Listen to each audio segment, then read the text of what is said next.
Hello everyone, I am Tacet and welcome to the Tower of Doom week 21, day 5. So today, of course, Tower of Doom is done, no weekend event, so that leaves us with grinding whatever we feel like. So with that being said, we've been making our focus heroes. One thing we're able to get done this weekend already, well I guess on this Friday, I guess it's technically not the weekend yet, well I guess at this point it's pretty much weekend, but Friday night counts as weekend, but that's not interesting. We got, I was gonna go say Barbarian's at 82. But the more interesting thing is Doomsayer's at 100. So I finally got this max. Gains that little bit of undead bonus. Not really much, but at least it is finally max and done with. Meaning we now have only 6 hero classes left. We're doing Barbarian next, as you can already tell. But the 6 that we need now are Barbarian, Dervish, Dabless, which should be up automatically off of pets at this point, as I think we're going to use that for pets here forth. Oracle, at least until we get it max, and then we can start using Sunspear, Slayer, and War Priest. Those are the last 6, and once we have those done, we will be done, and won't need to do any of these hero classes ever again for XP, and then we can just use them based on if they're viable or not. And more than half of them are not viable. Mostly the half we're trying to level right now, but yeah, obviously a pretty good portion of them have not been viable and will never be viable unless they get like completely overhauled or something. Anyways, this thing's flashing. I must take it because it is flashing. Barely any. Actually, that is where I need to go. We've been doing casual PvP. It's been working out decently. We've just been quick killing these for the most part. Been doing a little bit of explore here and there too, but the quick kills on PvP seem to be going best for us, so we're just probably going to stick with it. It's been going so well so far. But anyways, hello Humberto, hello Bill, hello Frank, hello Captain, welcome. Hope all of you been doing well. Oh, we'll even grab here. I'll take that for now.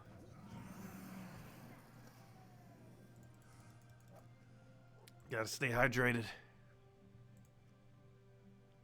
Let's see, we'll go for that for now. How am I doing? Pretty good. I'm starting to get a little bit of a cough again. Not sure why that's a thing. I'm attributing it to seasonal allergies, but I don't know, it's all over the place. Hasn't gotten like really bad. I've still been feeling kind of like physically bad, if that makes sense. Let's see, I'll go for that. But hopefully it'll go away on its own. I was resting. I've been resting plenty recently. So that's definitely not the issue. I was even napping before we started. Actually, that's probably why we're a little bit late. Was literally just napping. Let's see. We'll go for this for now. We'll go for that. The struggle of alarm clocks not wanting to work. No, actually, it did work. I think what happened is I was like half asleep and I was like, oh, I'll just go shut it off. And it's like, oh yeah, duh. Stream is in like seconds from now. Let's see. I'll take that over. Then rest my head for a moment. It's like, oh yeah, 10 minutes went by. That's a thing. Let's see. I'll take out that one. Should be one-shottable. Next Mythic is 2 Fridays from now. Not next week Friday, but the following Friday. Literally 2 weeks from today. Is it a good Mythic? Not really. We were looking at it earlier. It seems pretty underwhelming. It seems like a troll that could target on any color, but has way too high of a mana cost to ever be viable. It currently has a 24 mana cost. Even if they lowered it to 20, I'm not sure it'd be viable. Speaking of Pet Gnome, we do have an all-day pet tomorrow. It is pretty much the only event we have this weekend, technically. And it's the one exclusive pet from 2018. Oh, there's that one meme pet. The one with the really long neck that looks funny. But this one's hilarious. But anyways, let's go clear this out. Let's go set up Sunspear. I mean, not Sunspear. Yeah, well, not Sunspear. It's a team you could use Sunspear for. But I mean, gosh, where'd it go? Where's the Phoenicia team? Phoenicia! Let's get that in there. Do I even need to make any revamp for it for this game mode? I thought I ran a slightly different banner with this earlier. I might have. Hold up. What banner were we running with this earlier?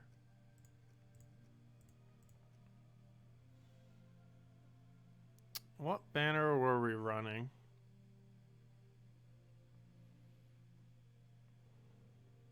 No, that's right. Because it's +2 yellow, +2 green. That's correct. What else would we need to change? Obviously, you have different slots that you could use for weapon, but that depends on what on earth you want to use. But that works perfectly fine for cleanup. Yeah, I don't think we need to change anything else there. Alright, we're all good. All good. A good old long neck llama. Long neck llama.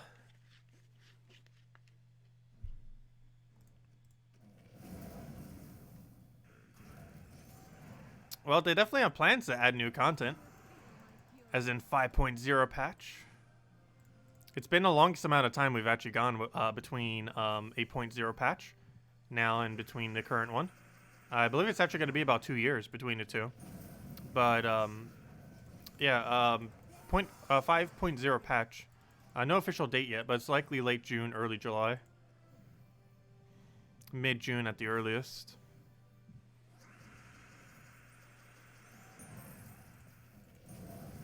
I'm pretty sure it's the longest we've ever had before 0.0 patch. Well, we'll see what it brings in. We'll have spoilers on it soon that we could probably discuss. I don't believe anything public that I can mention.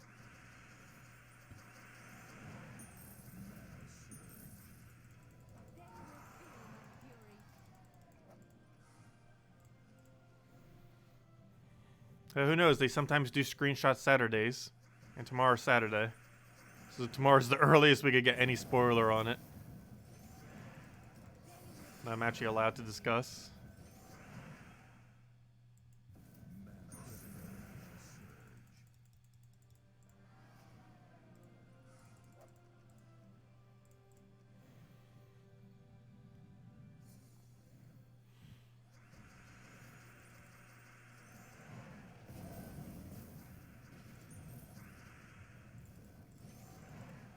Oh no. I was like, wait, why can't I cast?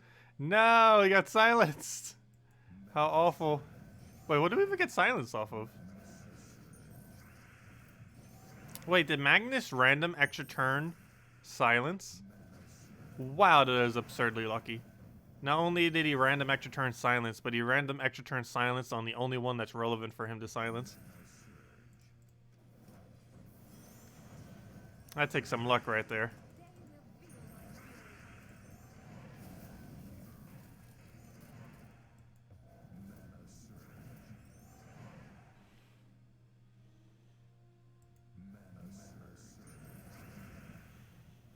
What a weird battle.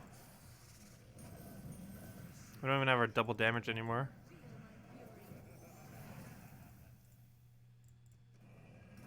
Not sure what I'm trying to kill with that, but apparently it's working.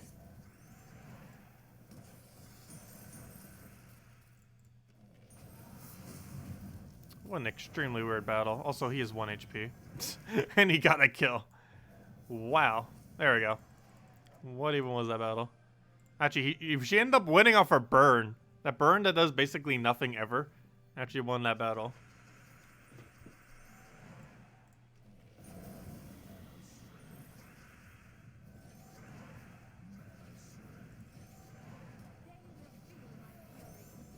Yeah, that's the biggest issue with using this with anything other than Sunspear. When you go to later battles like this is why you normally run this with Sunspear. But if you go to a later battle like this, you're actually going to run out of damage here. Which is not good. Because you no longer have the double damage, which means you no longer have the kill. Even this won't be enough to clean up. Sure tries to, though. Try to set up into skull. Oh, wait. Did I just leave him that skull? Fail! I was like trying to set up for a skull to even see it there. What a fail. Trying to bait him into giving us one. It's not giving us one. I'll also have to kill him normally. Fine. There we go. Hello, Ahmed. As a new player, which classes are important to level up? Titan. Titan class, Thief Hero class, Frost Mage Hero class, Sentinel Hero class. And what did I miss? We went over top 5 earlier to stream. Or earlier in the morning stream, I mean. I'm missing one that I mentioned from the earlier one, though. Or was that all 5? Let me double check. I'd have to see the list again real quick. But definitely Titan. Titan's like highest priority to get up initially.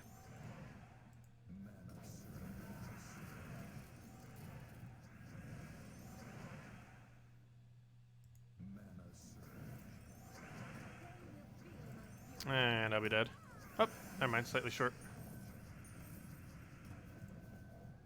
Ever so slightly short.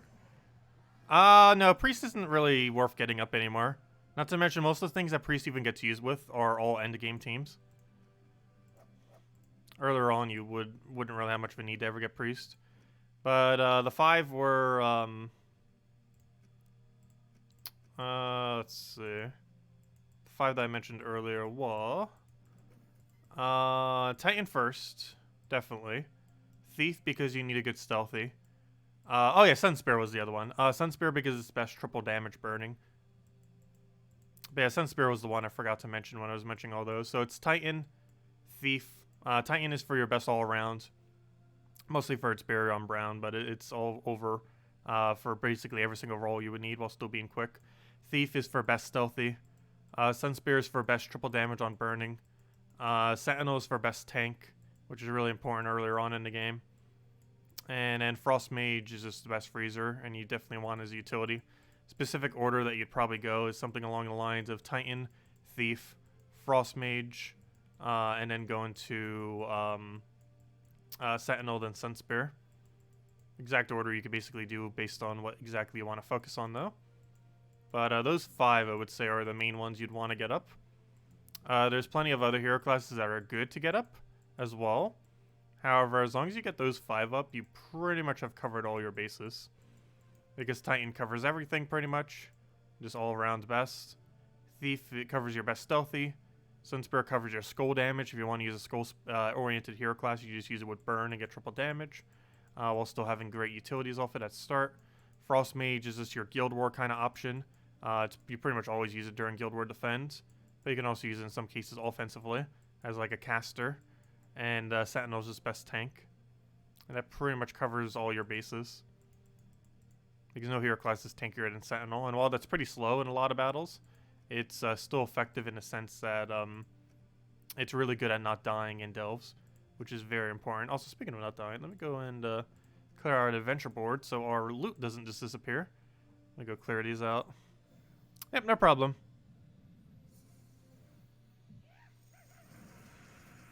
Oh, so hello, Seo, Malicious. Welcome. Oh, can we get 1,000 off the Glory Gnome? Aw, lowest drop, 200. Though luckily, all of Glory Gnome's drops are so good that even this worst drop of 200 is still a pretty solid drop there. So I'll take it.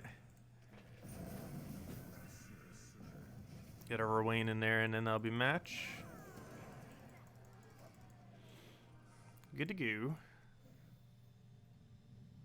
Oh, so hello, Cookie. Didn't even say hello there. Welcome, welcome. Hope all's been well.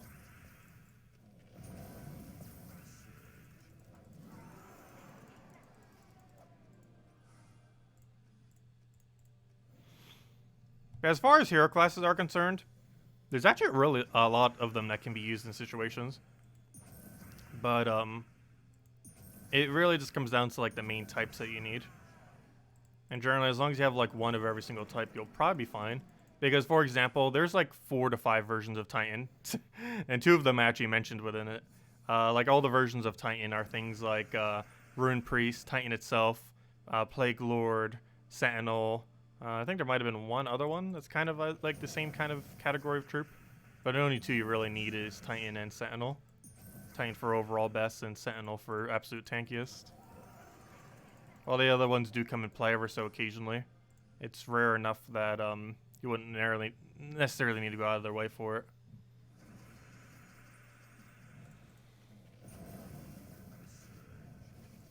And yeah, as far as best stealthy, Thief is the one I normally mention for a couple of reasons. One is because it has the instant kill on kill.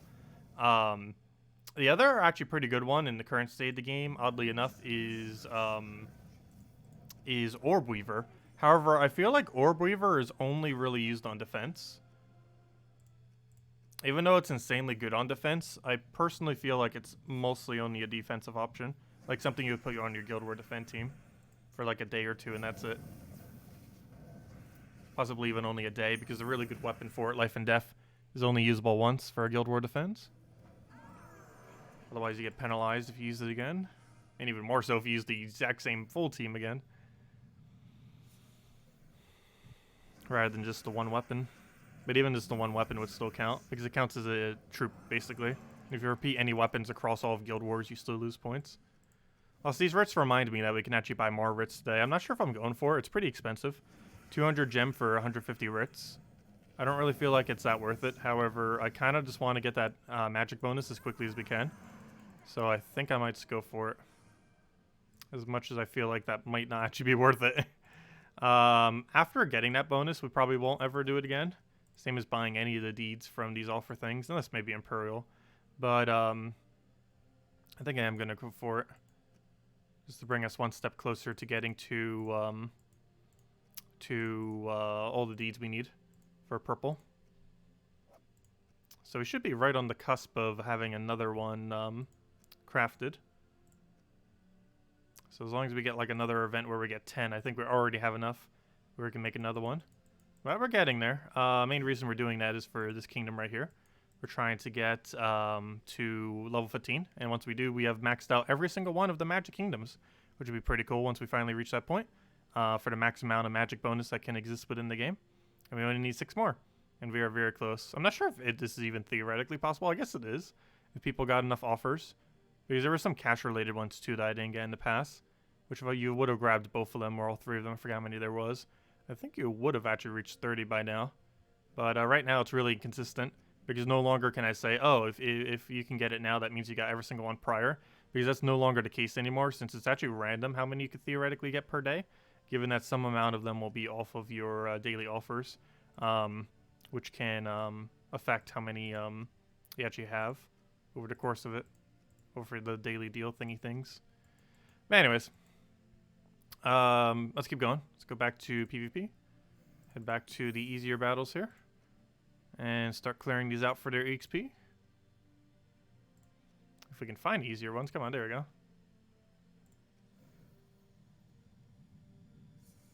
You have Darkstone Max? Nice. Well, some people did it in a different order, too.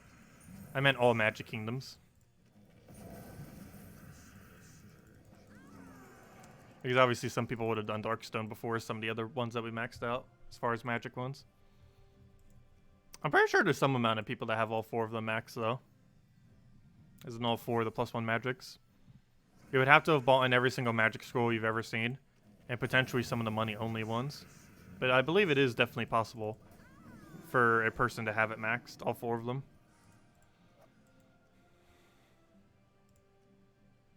You would just have to have gotten lucky with scrolls on the new daily offer thingy.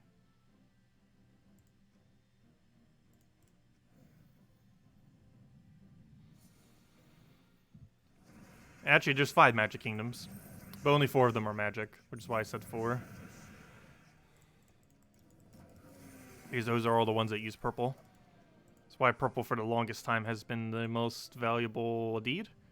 Because there's 4 magics, and magic is the most useful stat if you're just going to gain +1 to any stat.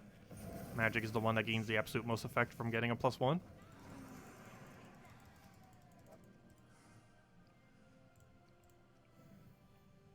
But soon we'll be done with them all. That we don't need to worry about anymore. Actually, deeds in general, we kind of stop worrying about at that point, for the most part. Because all the other stats, well, they're still useful to have more stats, obviously. They're a bit lower priority. Their cost relative to how little benefit they would get. I'm still not sure what stat I want to focus next, though. As far as what's useful in the current state of the game. The Mythic that's coming out, not in June, but in July, makes me want to go and get Attack. Just because it's going to be absurd how good value that's going to be. Which will be really fun to mess around with. So that makes me want to do Attack. Rowan makes me want to do Armor. Every single build in the game makes me want to do HP because it's the most useful stat as far as surviving. And obviously we already did all the magic. So I'm really not sure. Because it comes down to, Do you want the best survivability? Do you want Rowan to be better? Or do you want the new mythic that's coming out in 2 months to be better? Basically comes out to that dilemma. I'm honestly leaning towards attack. And the main reasoning behind that is not just because of that mythic, but also because of if you value, similar to magic, the difficulty of getting a +1 onto something, attack is the next most difficult stat to get a +1 onto, with HP and armor technically being the absolute easiest. And for that reason, it kind of makes me want to go attack. Even though it won't help Rowan, it will help other builds. And if we can confirm, get the 2 months from now mythic released with no nerf, I think we 100% go into attack at that point.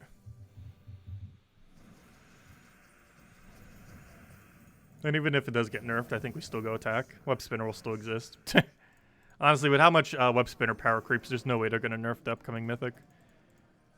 It seemed overpowered in the past, but the game has power creeped enough that 100% true damage is acceptable now on Skull. It wasn't when version 2.0 came out 4 years ago, but in the current state of the game, I think we have enough power creep to allow it, or for them to allow it without it getting nerfed.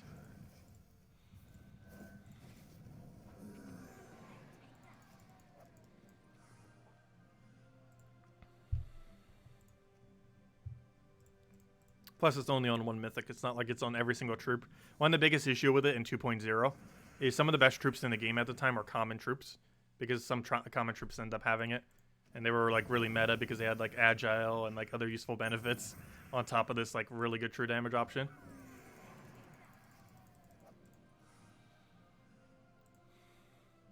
It's pretty funny.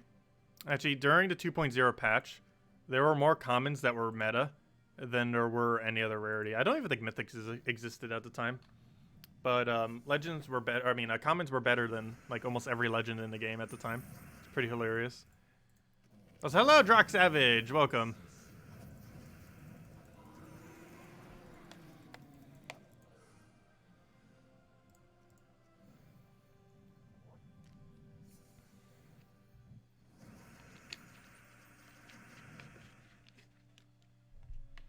What's kind of funny is there's still commons that are really viable in the current state of the game.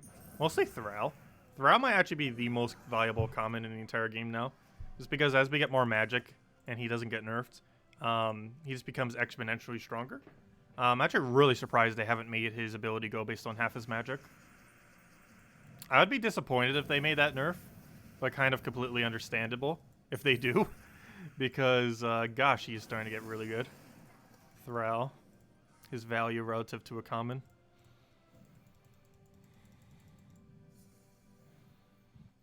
He actually has better mana accumulation than every exploder in the game, including Leprechaun. Though the problem is he doesn't have Empower. He normally has a 1-turn delay at minimum on his ability, even though it's only a 6 mana cost. So once he gets going, it like stays forever. But the problem is getting it going initially, which still makes Leprechaun better in many instances. Even though Thrall is better mana accumulation currently than Leprechaun. The reason why Leprechaun is still normally used in almost every situation instead, well, there's 2 reasons. Well, 3. Well, almost 4. One is that it has double mana rather than 1. The other that it passively gains gold. The other is that it has Link. And the other is and the main one, is the fact that due to having Empower, it actually gets a quicker start. And the quicker start that Leprechaun has in shorter battles, or pretty much any battle that is shorter than 1 minute, is more of a benefit than Thrall would give. During the same duration, and for that reason Leprechaun is better, because any battle that's won under a minute, Leprechaun is always better for. Their Kingdom magic bonus is plus 19. I'm not even sure what mine's at right now. It does sound max. It's either maxed or 1 off from maxed. I know right now my magic is 1 off from being the highest it could possibly be right now, not counting if we set 12 off of medals. But let me go double check my thingy. Yeah, I know the only thing we're missing is the 1 magic bonus that we're 4 deeds short on Darkstone. Let me see, what's our bonus right now? Our class bonus is, yeah, plus 19. So you'd have to be plus 20 on magic for kingdoms to have all of them. This means you've done several things. That means you have gotten every single kingdom unlocked. You've gotten every single kingdom to level 10. You've gotten every single kingdom to 5 stars. You've gotten as far as Magic Kingdoms, you got every single kingdom to 10 stars. And you got every single one of those kingdoms to level 15. Doing all those should be the full bonus. So that's level 10 on kingdom. That's where one of them comes from. 5 star on the kingdom, that's 2. 10 star on the kingdom, that's 3. And then the 4th right now is level 15 on all the kingdoms, that's 4. And eventually we'll have level 20 all those kingdoms, which will be 5. Eventually. That'll be still a little ways down the ways. But Darkstone is actually closest to it at 19 stars. Second it reaches 20, we'll start having the next category of them. So at this current moment in time, 20 is theoretically the max magic you could have. Off of that bonus specifically. Most people are missing the 20th one. Including myself by 4 deeds. Or sorry, 6 deeds. Let's see, where were we? Oh, I didn't clear out dungeons. Wait, did I finish out Adventure Board? Yes, I did. But I forgot to go clear out dungeon. So I'm gonna go do that. Hello, Renato. Welcome.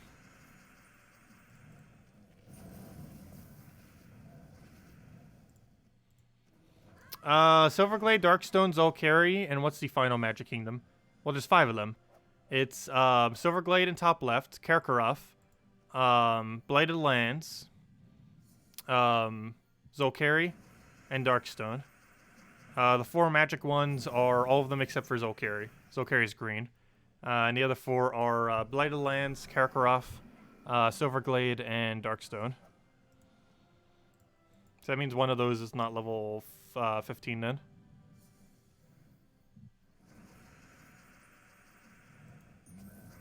So based on your list, I would assume that would be Blighted Lands then, or Karkaroth, one or the other.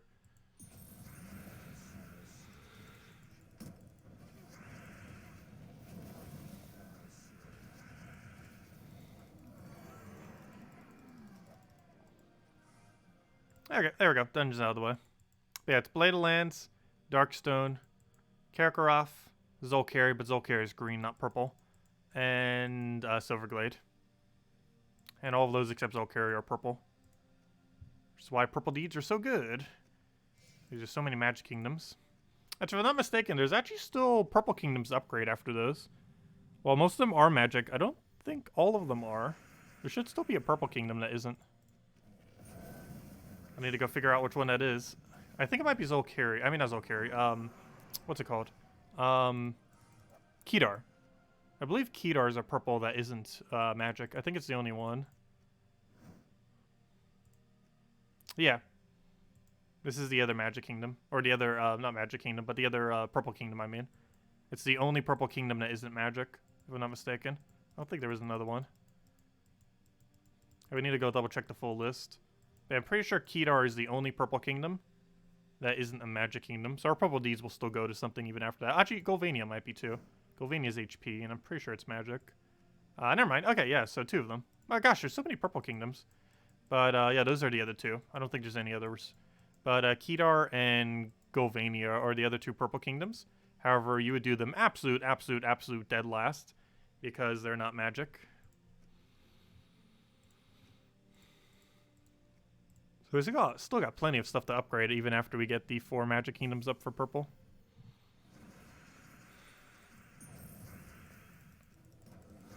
I'm not sure which one I'd prioritize after that.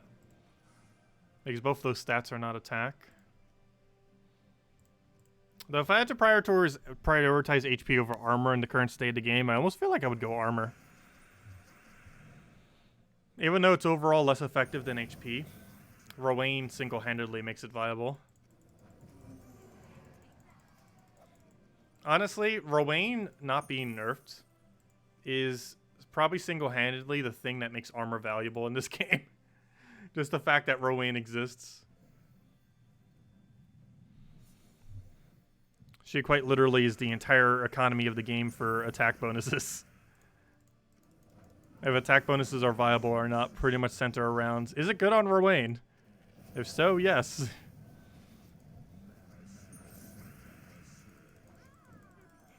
Because armor bonuses don't really get used in any other situation other than for her. Actually, there are a few here and there, but like almost every instance. I should have taken that one. Luckily, we got an easier one. Like almost every instance ends up being just for her specifically. If you're using armor boost. Or even just extra armor in any way in general.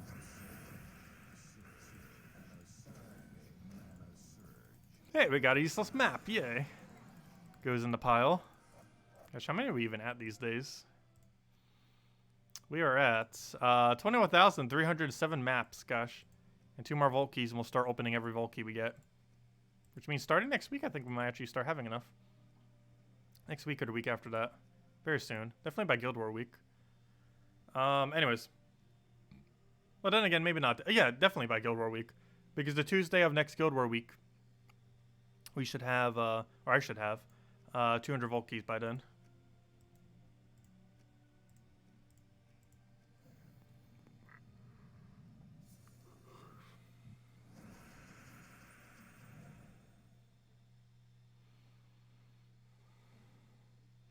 You didn't mention Karkaroff. Do you have Karkaroff upgraded?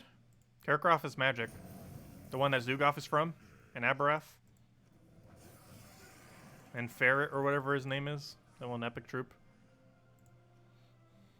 But, you didn't mention Karkaroff in that list.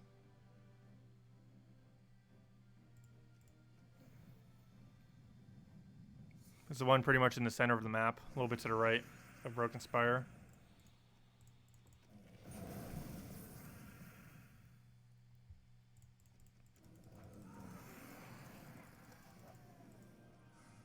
Yep, that's the one then.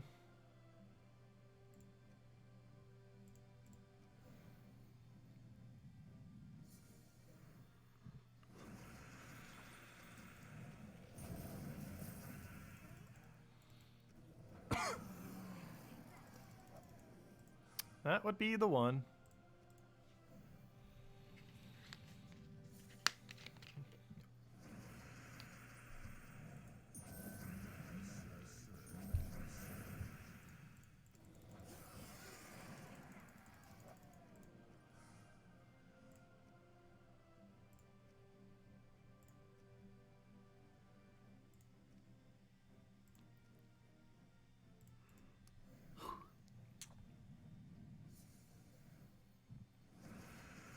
I'll grab that for now. Get our splits.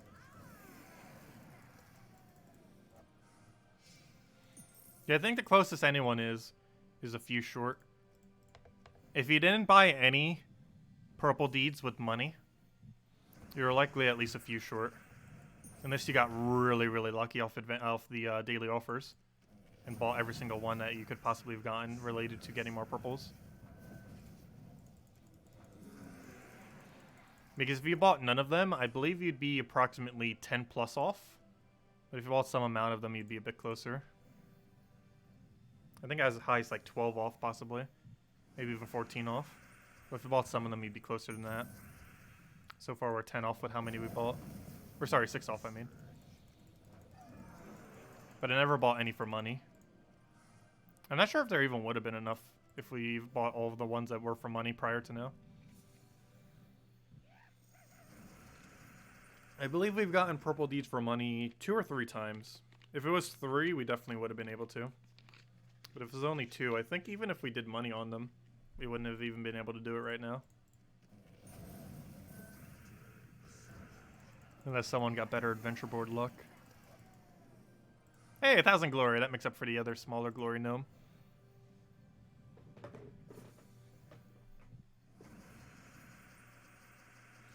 Yeah, I'm technically 5.1 off. Because all I need is 10 deeds and we'll have, 10 writs. And we'll have the next one. Because I believe I'm sitting on like 90 something writs.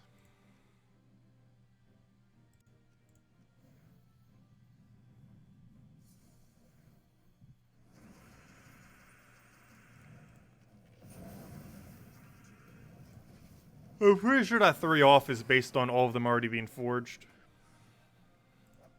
Most people in endgame would just craft them immediately into purples anyways. All the writs. Though after that, you pretty much put them only into Imperials. Unless you just want to power level everything to 13. It really comes down to, do you want to power level everything to 13 or do you want stats? And personally, I would say it's better to have stats.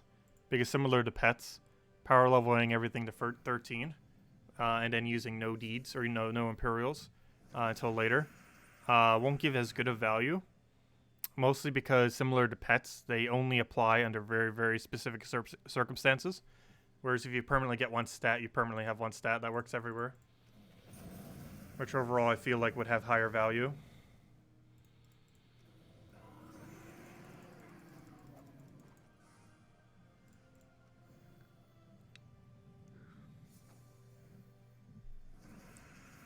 The only annoying thing now is Imperials are so hard to get. Because the main way we get them is off of pure luck off Adventure Board.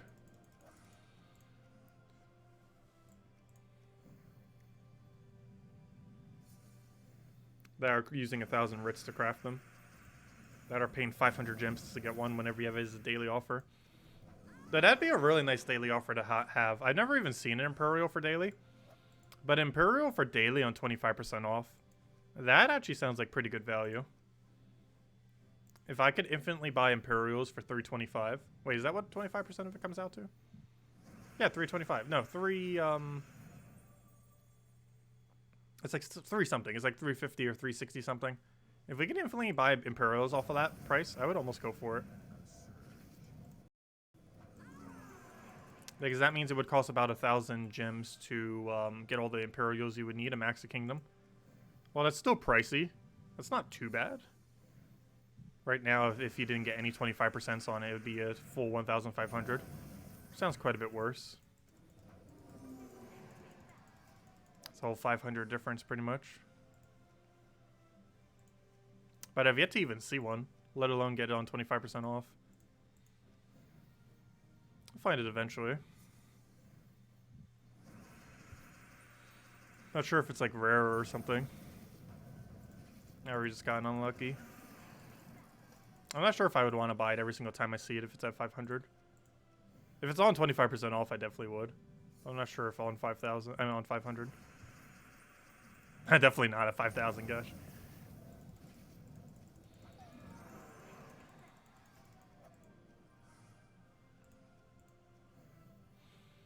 But yeah, deeds are moving at an interesting pace. They said by the 1 year mark, people would have quite a few of them upgraded, like nearly all of them. Is that going to be true by the 1 year mark? I don't think it's going to be fully true. However, as far as endgame players are concerned, it's actually not that far off. Because deeds came out, I believe, in September. Because I know I had to go and evacuate for Hurricane. And for that reason, it was in September. But I think it was like really early September or really late August when deeds end up coming out. So, yeah, we're almost at the 1 year mark of deeds. It feels like they've been in the game a lot longer than that. But no, it hasn't even been a year yet. But yeah, by a year, I think we will be about halfway upgraded on every single kingdom. And by the 2 year, assuming it's not expanded by then, which it might be because it's almost guaranteed going to be expanded to 20 at some point, then and theoretically by 2 years, I think we could actually have them all upgraded.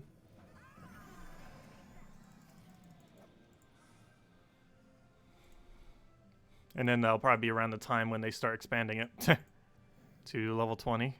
It's almost guaranteed happening. It's about as likely as stars being expanded to 30. Which is also excessively likely.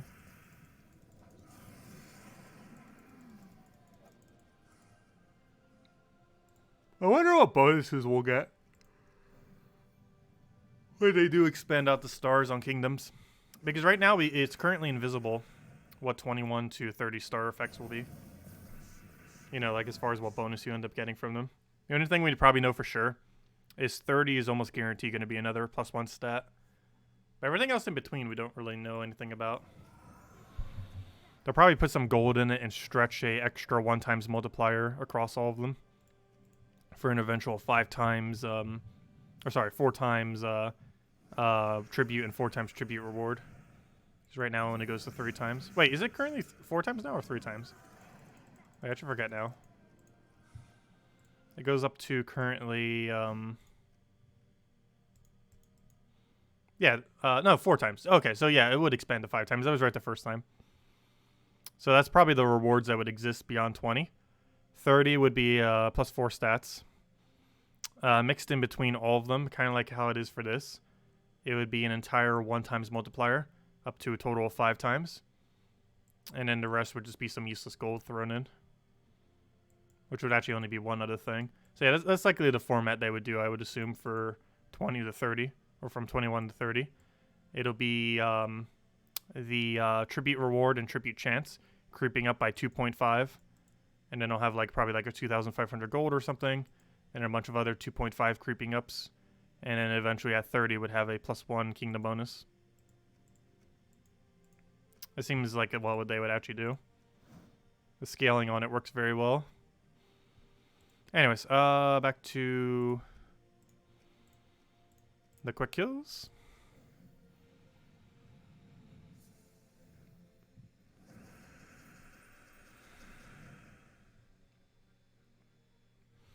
Yeah, 24-hour events for those can be really, really annoying. I'm glad I don't have to do them anymore.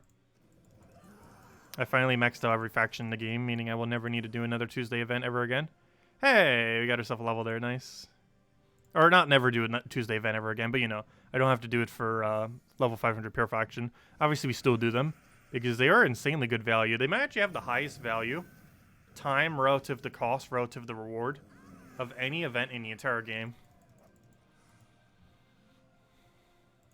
Because 1 vault key, 2 orbs, and all the normal loot that you get from delves along the way, combined with a little bit of other shard and other benefits. That is some really good loot for only about an hour and 30 gems as cost. I don't think any game mode has better loot for the time. Well, the only exception being doing Bounty Hunter for free. But aside from that, I don't think any game mode relative to time has better rewards relative to cost. Other than running Bounty Hunter with no cost, as in not buying anything into Bounty Hunter.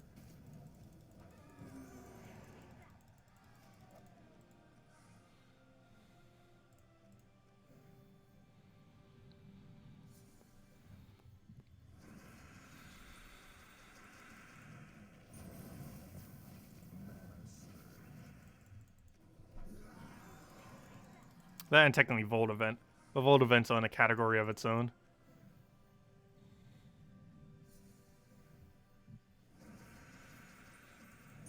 The Volt Event relative to its time is not super slow on loot, but it's really inconsistent compared to the weekly event stuff or monthly event stuff. Because you could go from getting really good loot an hour to getting horrific loot another hour.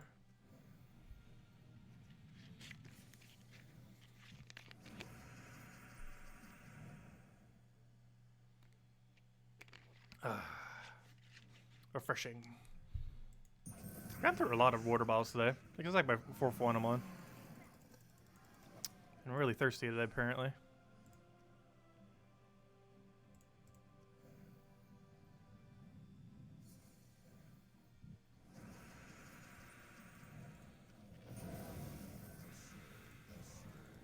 Gosh, the stats are so low. What level was that? Gosh, level 14, no wonder why.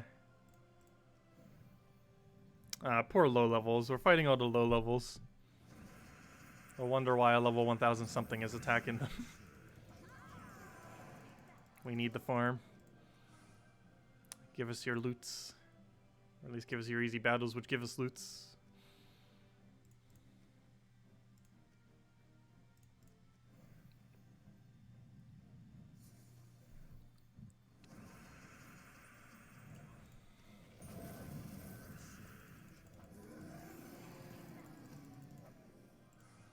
Hey, AnarchyChampion, nice. One that we don't have a billion copies of as well. I feel like at one point I had a lot of arcane planes, and the main reason for that is the quick kill team was in Wild Plains. Divinian Field's first challenge at one point, when that was infinitely repeatable. That challenge was actually the weakest challenge in the entire game. It's not a thing anymore though. Biggest challengers are no longer repeatable. Instead, they give better loot, but they're no longer repeatable. Now you have to do explore spam or 1 trophy PvP spam like we're doing now instead. But no longer can you do the easy challenge spam.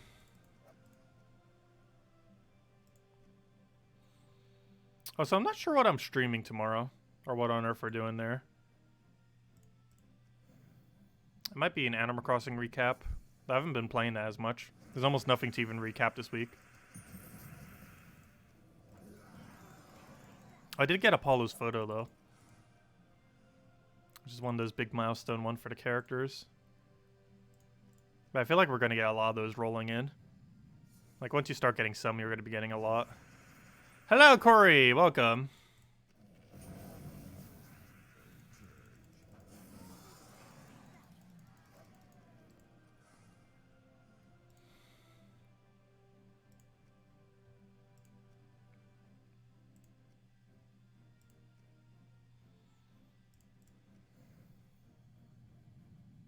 Because the only thing we have to go over Gems of War tomorrow, we can easily just do a nightly stream. Though Civilization 6 is for free, could always try that. Psst. Or Grand Theft Auto.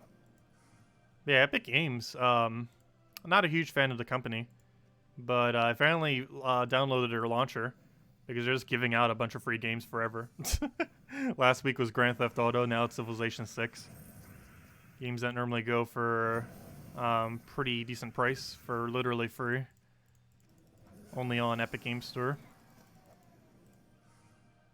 I'm pretty sure a lot of people, for the first time ever, will be downloading their app. Which is their whole plan, obviously. Trying to get people to download it so they feel enticed to go buy stuff. And then they make money. And they just cut some kind of deal with all the games that they're giving out for free. And just hope that it gains them more revenue overall in the long run.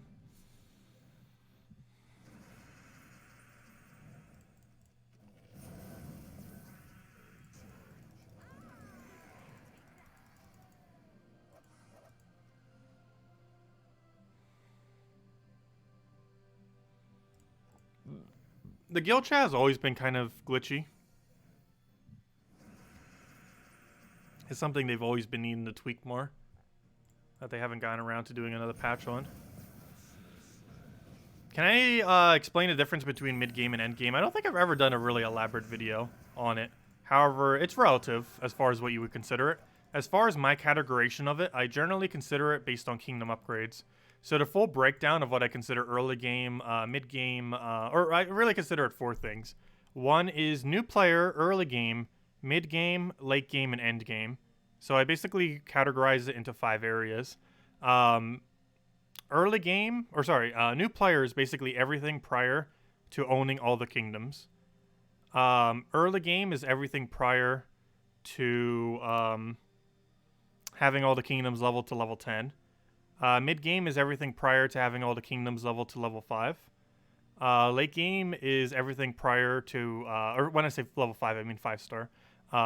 Late game is prior to having every single kingdom level to 10-star, or pretty much every single kingdom. There's currently still a few that can't, namely Sinner Mirage and Draxum, but every other kingdom can reach 10-star.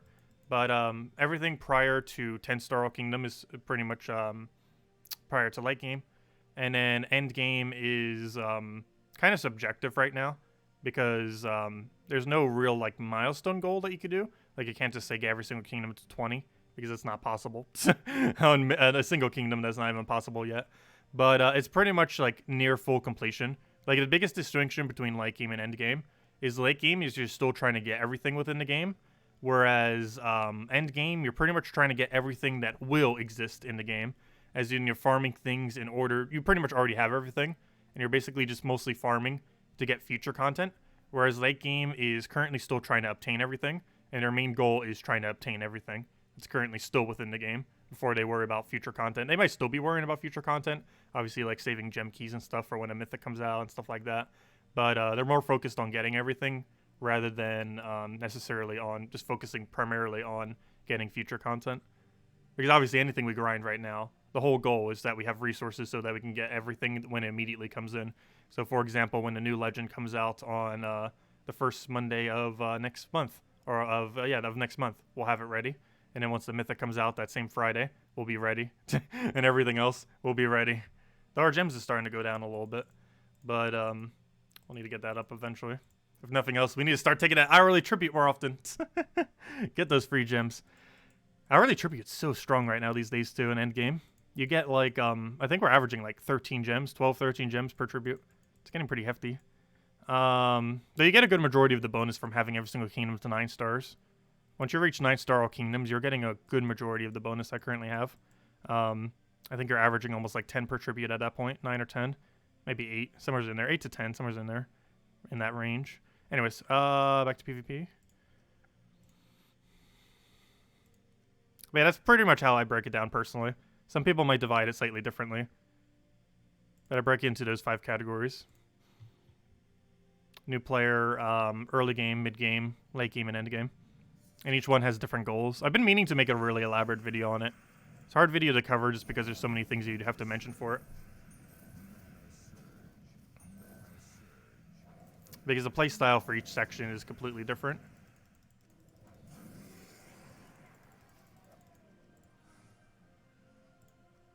As far as like what you're focusing on.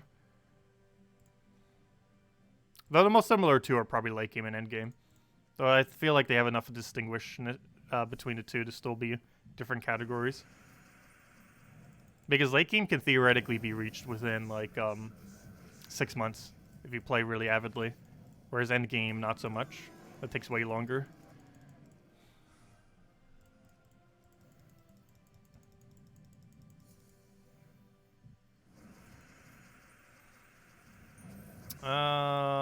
Okay, good. He doesn't have barrier. I thought it was for a second. I was considering making a different video for each. It would make it easier to cover if nothing else. The only problem with that is I feel like navigation-wise, some people might not be able to find it as easily. Just because YouTube's kind of weird. If I ever do it, make it one video each, I'd probably make their own playlist. Just so it's a lot easier to find. I feel like I should cover in one video though. Because I feel like I could cover each in about 5 minutes. And a 25-minute video isn't like excessively long. That's like a Monday video at that point.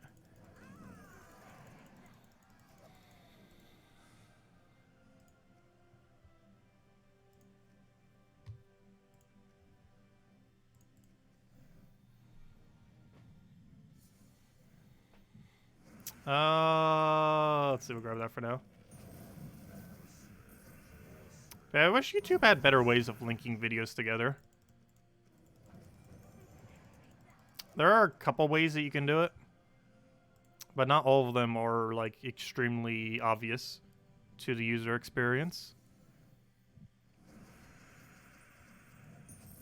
Like, there's no way to make a video so that if anyone ever clicks on it, it auto opens the playlist for it. There is currently no way that I'm aware of to ever do that. You can get them to click on a link, that'll bring it into a playlist. However, there's no way through normal YouTube navigation where you would click on a video and that video would be a playlist, unless it's specifically set up as a playlist, and then you click on that playlist. Like, you're never going to accidentally click on a video and get sent to a playlist. But on some videos that have to be set up like that, it's kind of weird that there isn't an option for it. Where videos that are dependent on you watching all of them, or, you know, a person watching all of them. There's no way to set it up to automatically do that. Unless you give them the playlist link. Or if you find a way to get them to click on the playlist link.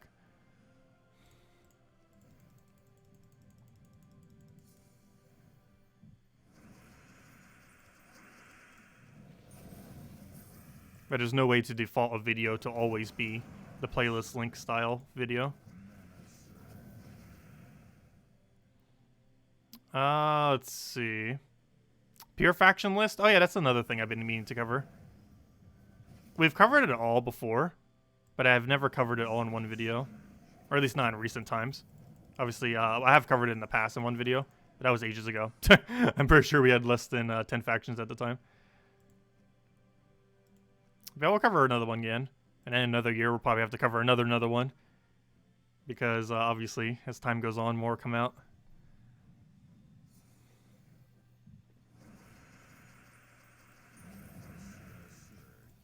And unlike factions where colors have overlaps, so that means teams have overlap, Pure Faction is actually the one thing that does not have any overlap.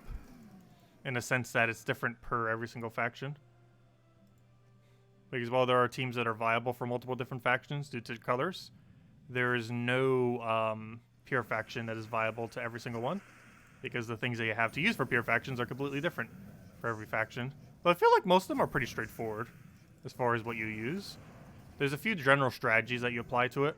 For one, you should generally always have a tank in first slot. You should always have at least one mana generator. And you should ideally have 2 damage sources. As long as you follow that premise, you can pretty much build that out of every single one of the faction teams. Some of them are a little bit more complicated than that. As long as you follow that general baseline, that's pretty much how every pure faction team is built. Make sure you have a tank, make sure you have a mana generator, and make sure you have 2 damage sources. Which is generally the legend of the kingdom, more often than not.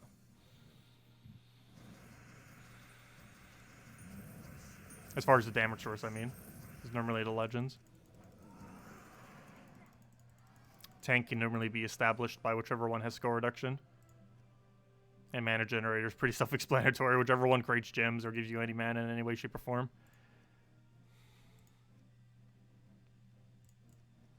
Though even any that has any amount of board control could also be considered in that category.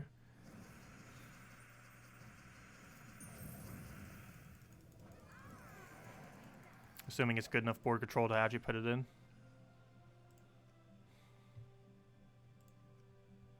For example, City of Thieves almost technically has 2 mana generators, in the sense that it has one proper mana generator, but has another troop that does skull spam, that does so much board clear that it actually like pseudo mana generates for you. You can't use it as your only mana generator normally. However, it technically does mana generate indirectly.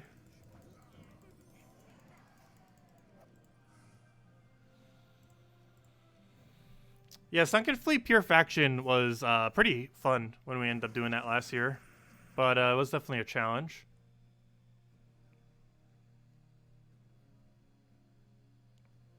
I forget exactly what I used at the time. We need to go double check all the troops. I know for sure you obviously use Mirage Queen. I feel like I use Mirage Queen more as a tank than a Skull Spammer in that battle. Obviously you still use the Skull Spam in the sense that you counter out the enemy. But I feel like I was mostly using it for its tank ability. If I'm not mistaken, doesn't that place have 2 tanks? Sunken Fleet, which is like a pseudo tank, and then one other one.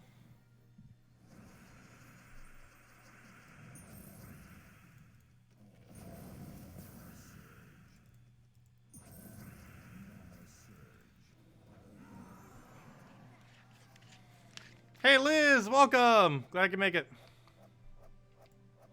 Currently trying to get some EXPs.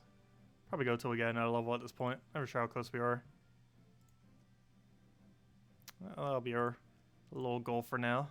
We already got the other class maxed earlier. Try and get this one to 85. Yeah, we'll definitely go to a level. That's pretty much already there. But yeah, let's get this thing to 85.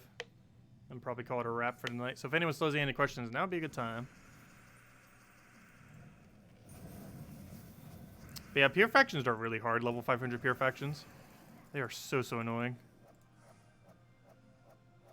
Do you feel there are a lot of mythics that are moving up or down on the tier list? No. Phoenicia probably moved up. Like a lot. In recent days, in recent times, in least recent months. Particularly ever since magic medals came into the game. And the fact that people started to get magic medals. Like as soon as people started getting magic medals by like late December, early January, she's increasingly getting more and more meta. Because now that people can run plus 12 magic with her, she's obviously insanely broken with that. Because she gains the highest amount of benefit from that extra magic of any troop in the game that gains a magic effect. And ever since then, she has been becoming increasingly more meta. As more and more people start using her and messing around with her. She's meta for a really specific thing, though. And that's for like that mid-range battle right above Rowain. But she's still the best option for it nonetheless. Other than that, I don't feel like much has changed on the tier list. Other than Phoenicia just becoming like A tier at least. I wouldn't say she's S tier. Just because she only serves a really specific purpose. Within that purpose, she's like S tier. But as far as overall, she's definitely only A. Because she doesn't work that well in PvP situations normally. Because if you counter her Storm, you just like auto win against her.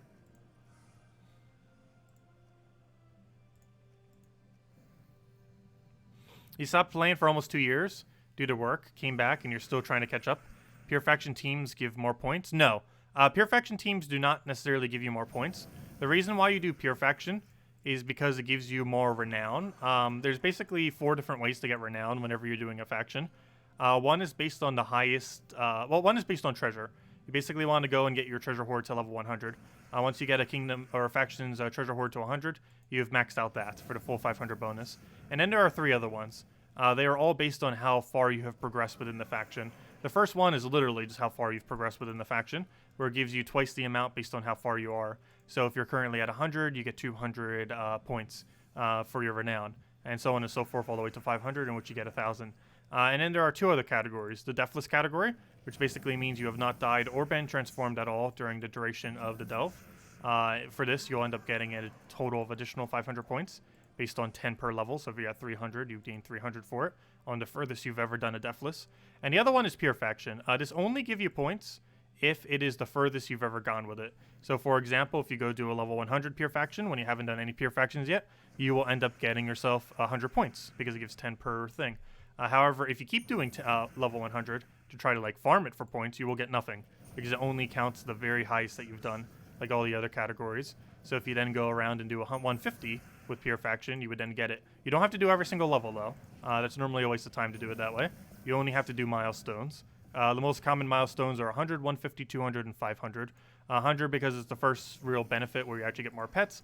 150 because it's normally the highest you can go while still being easy. And 200 because it's the last real main milestone that you would get for any kind of additional benefit. And generally the highest you would really go before you just consider doing 500 instead. But you don't have to like constantly keep doing them. You only do them at like the milestone amounts. 100, 150, 200, and 500. And most people I feel like only go 100 and 500. So some people might have different strategy for it. I know, we ended up leveling up our hero. We are level 85, I saw. But any other questions, anyone? Let me know. But yeah, the whole reason for Pure Faction is just to increase your renown. The reason for increasing your renown isn't much. Actually, increasing your renown is ultra expensive and generally not worth doing. Or at least not worth spending gems on anyways. Later in the game you do, just because you have more gems than you ever know what to do with. But as you're progressing through the game, you generally don't go for Pure Factions until like one of the really last things you ever do. Because level 500 Pure Factions are exceedingly difficult without any amount of potion effects. And buying potion effects for them can start costing you about 2,000 to 3,000 gems per kingdom to get it maxed. Which we've done for many of these kingdoms. Which ended up burning through a lot of gems, to say the least. But anyways, other than that, that's the thing I wanted to mention. But, yeah, you don't gain much of a benefit. The biggest benefit you get from higher renown is higher stats. Every single 4,000, you end up getting an additional stat bonus. And currently, in the current state of the game, the max bonus you can have is 2 attack, 5 HP, 4 armor, and 1 magic. It's not an exceedingly large amount. However, it does obviously add up. And this applies to every battle we ever do. And that's one of the main reasons why you would want to get a higher renown, is for all of these bonuses. And as soon as another faction comes out, plus 1 armor will also be available on top of all that. Also, factions are really good for getting epic and legend, or sorry, not epic, legendary and mythic ingots to upgrade your weapons. That's a new mechanic that's come out within the last 2 years. It's not really that relevant, but it makes some weapons better. But for the most part, it doesn't really do too much overall, the weapon upgrading thing. Anyways, any other questions, anyone? Let me know. Otherwise, we'll probably wrap up soon.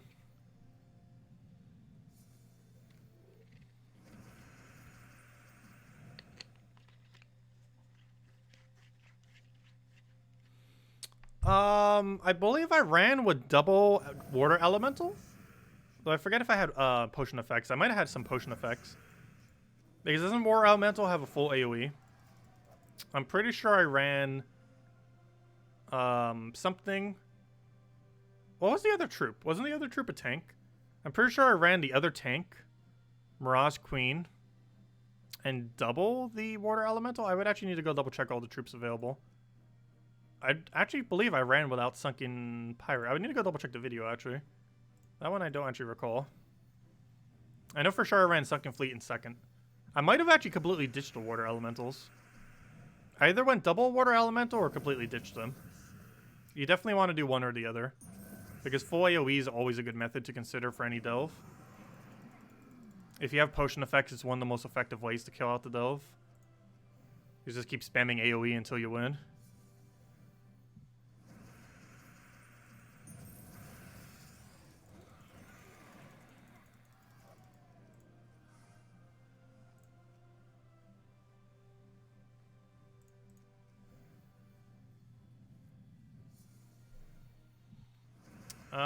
Oh, it's your last pure faction. Oh, gosh.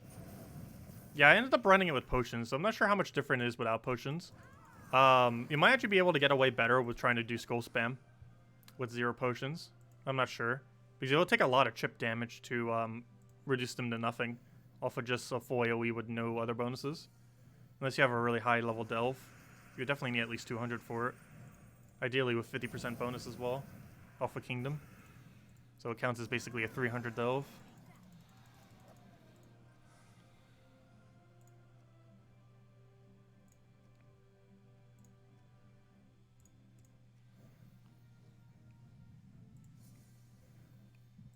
Yeah, any other questions, anyone? Let me know. Otherwise, we'll be back tomorrow night, same time as always. 8 p.m. Eastern Standard Time, hour and a half prior to now tomorrow. And we'll be messing with hero class leveling. Also, the new pet that's coming out. Well, I keep saying new pet. It's new to most people. It's the 2018 Independence Day pet. So it came out about 2 years ago. A lot of people might not have gotten it then. It's actually the one on my shoulder right now.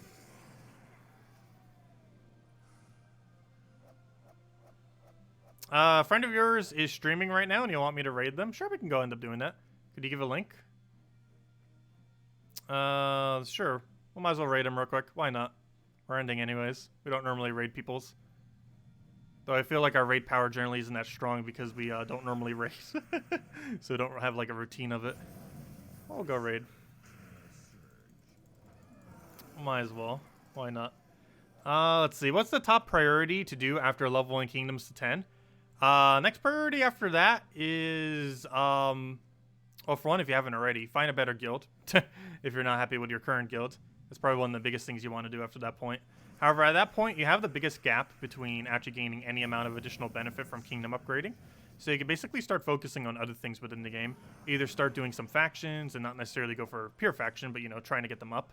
You can still get 2,000 points without doing any amount of pure faction whatsoever, not even the lower levels. So you can still get a really hefty amount of points that way. You could be doing just normal guild-related events and stacking up on resources, starting to work your way towards Zugoff and stuff like that.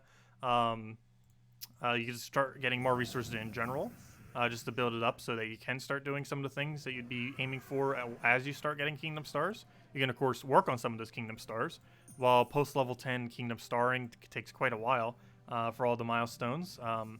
It's definitely doable. It's something that you'll gain a little bit extra reward for over time. So you don't really gain as much of a benefit compared to all the levels that you did prior to 10, but you still gain a benefit nonetheless. And other than that, I think those are the main priorities for the most part. As far as what you immediately is really obvious to do, it definitely starts falling off after 10. Because prior to 10 Star All Kingdom, you have really, really solid set in stone objectives that you'll want to hit. But after level 10 All Kingdoms, what you get to do is really flexible. And that's what the whole point of late game is. It pretty much allows you to just focus on whatever you want for completionist sake. Because at that point, that pretty much opens up the whole game. Because you did a good majority of the initial grind that you need to get things off the ground.